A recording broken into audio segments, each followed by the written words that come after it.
এই যে এই ছবিটাতে খেয়াল করুন।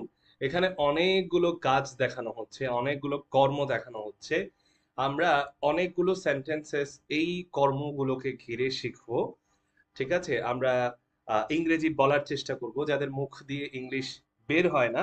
এই ছবিটা দেখে যে ভার্বস গুলো আছে, এখানে যে অ্যাকশন ভার্বস গুলো আছে, যে কর্মগুলো আছে, সেই অ্যাকশন ভার্বস গুলো আপনারা বিভিন্ন সেন্টেন্সের মাধ্যমে জোরে জোরে আওয়াজ করে করে লাউডলি বলতে থাকুন। বাসায় একা বসে, একা রুমে বসে প্র্যাকটিস করতে থাকুন। আপনাদের মুখ অবশ্যই খুলবে। অবশ্যই ধীরে ধীরে ইজি সেন্টেন্সেস এর মাধ্যমে আপনারা ইংরেজি বলা শুরু করতে পারবেন।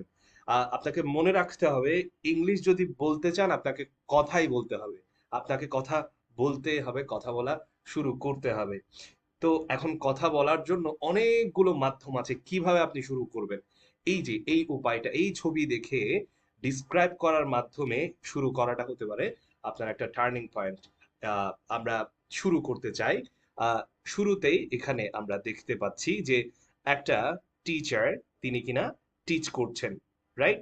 আমরা বলি বলি এভাবে বাংলায় যে এই টিচারটি পড়াচ্ছে। আমরা ইংলিশে বলবো দিস টিচার ইজ টিচিং। আবার বলতে পারি আহ, এই মেয়েটি পড়াচ্ছে, দিস গার্ল ইজ টিচিং। আবার যদি বলি সে পড়াচ্ছে, শি ইজ টিচিং। আবার যদি বলি এই মহিলাটি পড়াচ্ছে, তাহলে আমরা বলবো দিস উইমেন ইজ টিচিং। এখন যদি বলি আমি পড়াচ্ছি, আই অ্যাম টিচিং। তুমি পড়াচ্ছ, ইউ আর টিচিং। তারা পড়াচ্ছে, দে আর টিচিং। রাইট? এভাবে করে বলতে থাকুন। এরপর আমরা দেখতে পাচ্ছি যে তার শিক্ষার্থী, এই ছোট্ট সোনামণি, সে শুনছে এবং লিখছে। ঠিক আছে, আমরা বলি এই ছেলেটি শুনছে এবং লিখছে। This boy is listening and writing. This boy is listening and writing. যদি বলি সে শুনছে এবং লিখছে, he is listening and writing. এখন যদি আমরা বলি যে আমরা শুনছি এবং লিখছি, কি বলবো? We are listening and writing.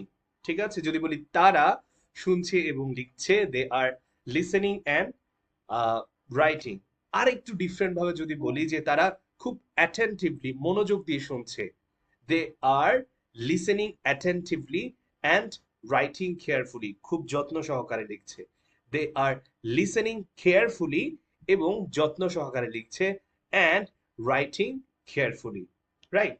এরপর আমরা দেখতে পাচ্ছি এখানে একটা বাচ্চা, একটা ছেলে খুব মনের আনন্দে কি করছে? গান গাচ্ছে। আমরা আমরা বলি সে গান গাচ্ছে, he is singing a song. সে একটি গান গাচ্ছে, he is singing a song. এবার যদি বলি যে সে তার ফেভারিট গান গাচ্ছে, he is singing his favourite song.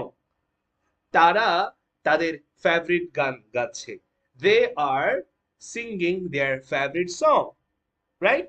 এরপরে আমরা দেখতে পাচ্ছি এখানে একজন মানুষ, একজন ব্যক্তি, তিনি কুক করছেন, তিনি রান্না করছেন। আমরা যদি বলি এই মানুষটি রান্না করছে, দিস ম্যান ইজ কুকিং। আমরা যদি বলি এই রাঁধুনিটি রান্না করছে, আমরা বলবো this cook is cooking. Cook মানে হচ্ছে রাঁধুনি। আবার যদি বলি এই আহ, বৃদ্ধ লোকটি রান্না করছে, this old man is cooking. যদি বলি এই তরুণ লোকটি রান্না করছে, this young man is cooking.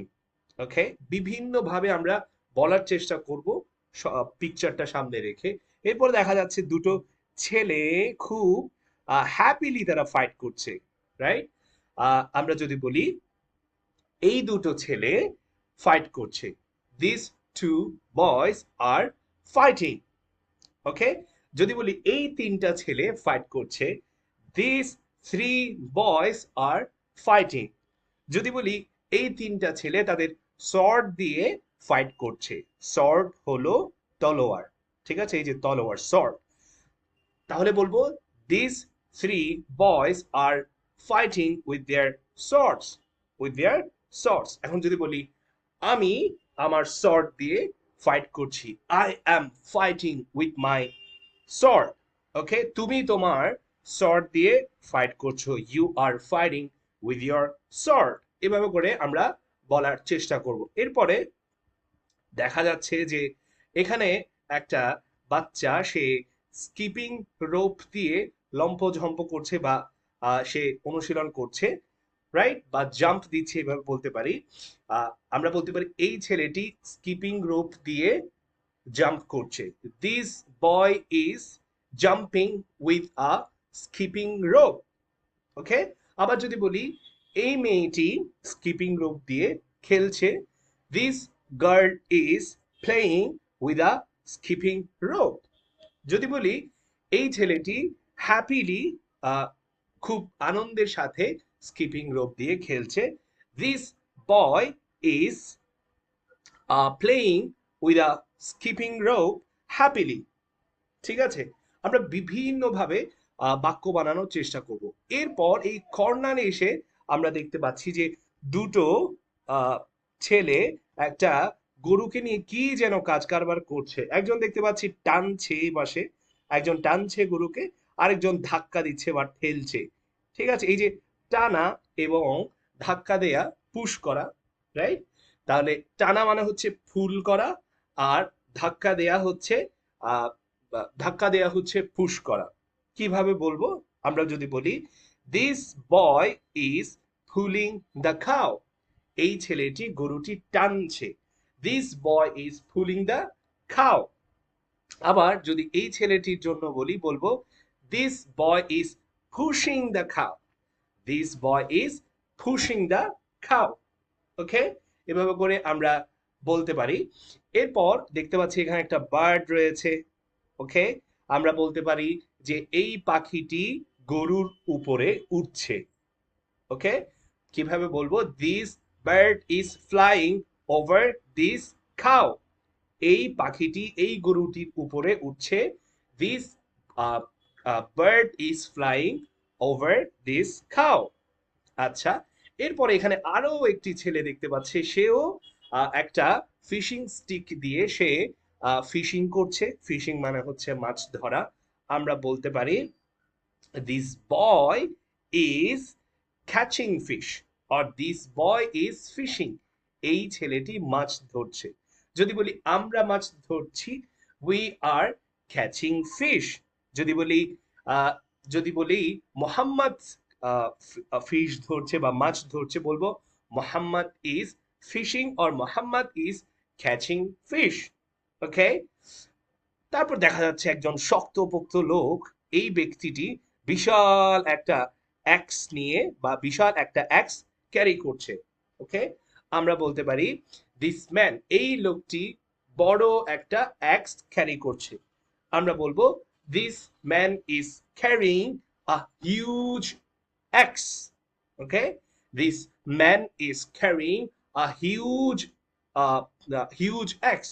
যদি বলি আমরা যে এই লোকটি ছোট একটা অ্যাক্স ক্যারি করছে, বলবো this man is carrying a small axe or a tiny axe, একটা ছোট অ্যাক্স ক্যারি করছে। আচ্ছা, এরপরে এখানে দুইটা মেয়ে, okay, two girls, they are building something, তারা কিছু বানাচ্ছে, ওকে। আমরা কি বলতে পারি? This two girls are building a sand castle, এই দুটো মেয়ে আহ, কি বানাচ্ছে? স্যান্ড কাসল বানাচ্ছে, বালির কাসল বানাচ্ছে। ঠিক আছে, তাহলে কি বলবো? This two girls are building a sand castle. যদি বলি এই দুটো মেয়ে খুবই সুন্দর একটা স্যান্ড কাসল বানাচ্ছে বা একটা বালির প্রাসাদ বানাচ্ছে, খুবই সুন্দর, তাহলে বলবো this two girls are building a beautiful sand castle, একটা খুবই সুন্দর স্যান্ড কাসল বানাচ্ছে, ওকে। যদি বলি তারা একটি আগলি বা তারা একটি অসুন্দর স্যান্ড কাসল বানাচ্ছে, কিভাবে বলবো? They are building a they are building an ugly sand castle, তারা একটা অসুন্দর স্যান্ড কাসল বানাচ্ছে বা বালির প্রাসাদ বানাচ্ছে। আমরা বিভিন্নভাবে বলতে পারি। আচ্ছা, এরপর এখানে একটা মেয়ে দেখতে পাচ্ছি, শি ইজ রানিং, ওকে, সে দৌড়াচ্ছে, বাট সে যেটা করছে সেটা হচ্ছে she is flying a paper plane. Okay, আমরা বলতে পারি এই মেয়েটি একটি কাগজের বিমান উড়াচ্ছে। কিভাবে বলবো? দিস গার্ল ইজ ফ্লাইং, উড়াচ্ছে, this girl is flying a paper plane. ঠিক আছে, আবার যদি বলি এই মেয়েটি একটা কাগজের বিমান ছুঁড়েছে বা ছুটছে, তাহলে বলবো this girl is throwing a paper plane. Okay, তারপর দেখা যাচ্ছে এখানে একটা কুকুর বা একটা ডগ, সে কি করছে? সে দৌড়াচ্ছে এই মেয়েটির পেছনে। কিভাবে বলবো? এই কুকুরটি আহ মেয়েটির পেছনে দৌড়াচ্ছে, বলবো this dog, this dog is running behind this girl. এই কুকুরটি এই মেয়েটির পেছনে দৌড়াচ্ছে। This dog is running behind this girl. Alright, finally আমরা দেখতে পাচ্ছি এখানে একটা ছেলে এবং একটা মেয়ে, তার হাজব্যান্ড ওয়াইফ, তারা কি করছে? তারা পিকনিক করছে। তারা পিকনিক করছে।